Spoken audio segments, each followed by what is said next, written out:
Hello everyone, my name is Michaela, and thank you for taking the time to watch my reflection video. I am excited to share a little bit about who I am becoming as a counselor in training, my beliefs, my strengths, and the areas I am still growing in, and how I'm shaping my professional identity.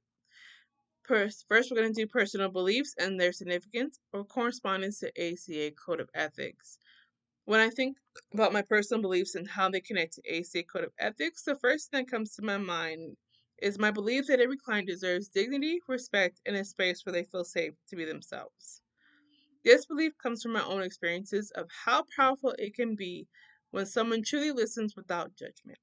The sense of safety is something I want every client to feel with me. Another belief I hold is the importance of cultural humility. I know I will never fully understand every culture or identity, but I can stay open, curious, and respectful. For me, cultural humility means acknowledging that I do not know everything while showing a genuine willingness to learn about a client's culture so I can support them effectively. The ACA emphasizes multicultural competence, and part of that is being aware of my own biases and making sure clients feel seen, valued, and understood in the context of their cultural background. I also believe strongly in integrity and responsibility. Every client deserves to be protected in their safe space. It is my responsibility to ensure that what they share remains confidential. The ACA Code of Ethics guides us to protect client welfare, maintain confidentiality, and practice within our competence, sorry. I currently work in healthcare, so I already understand the importance of safeguarding patient information and honoring privacy. I want to bring that same level of care, professionalism, and ethical responsibility into my counseling work, making sure clients always feel safe, secure, respected, and protected. We're gonna go to the three dispositions that I consider my strengths. Empathy is the first. Empathy is one of my biggest strengths. I've always been that one friend, family member, and even coworker everyone comes to when they need someone to truly listen. I naturally approach people with compassion and gentleness, and I try to honor each person's unique story. To reinforce this strength, I have learned how important it is to maintain healthy boundaries while still being fully present. When someone is sharing something personal or painful, I intentionally take myself out of the equation and focus on their experience, not my own reactions.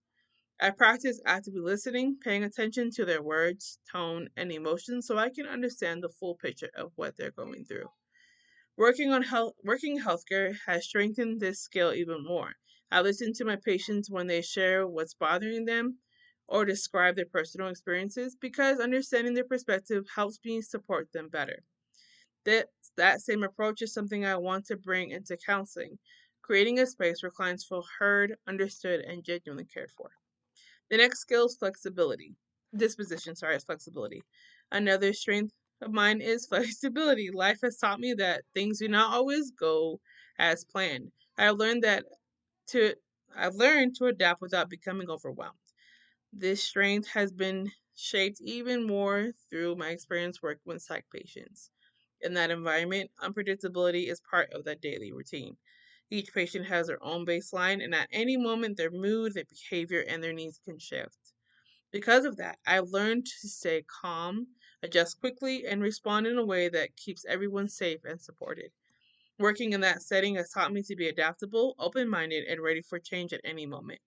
It also helped me understand the importance of meeting people exactly where they are, even if where they are changes from one minute to the next.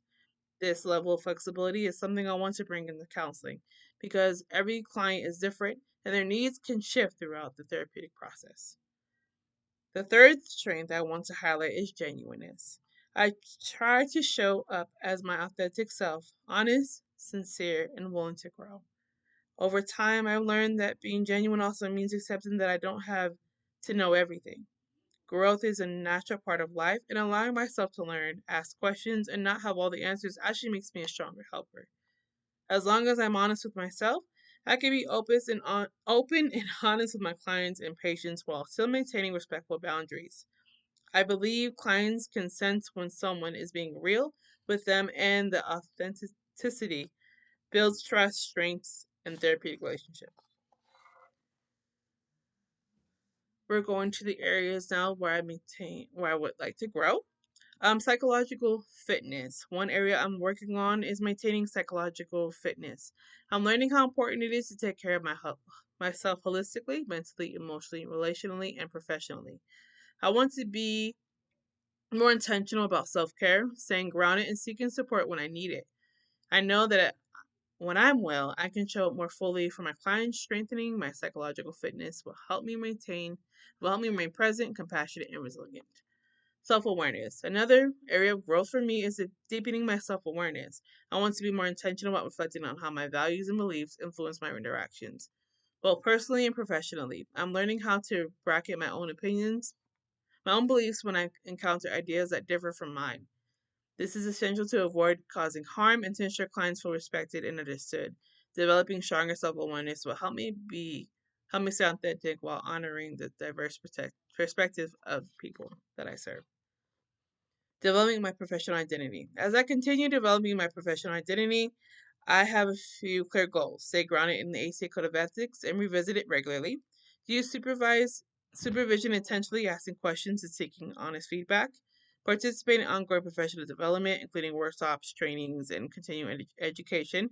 Reflect my values and biases so that they don't interfere with my clients.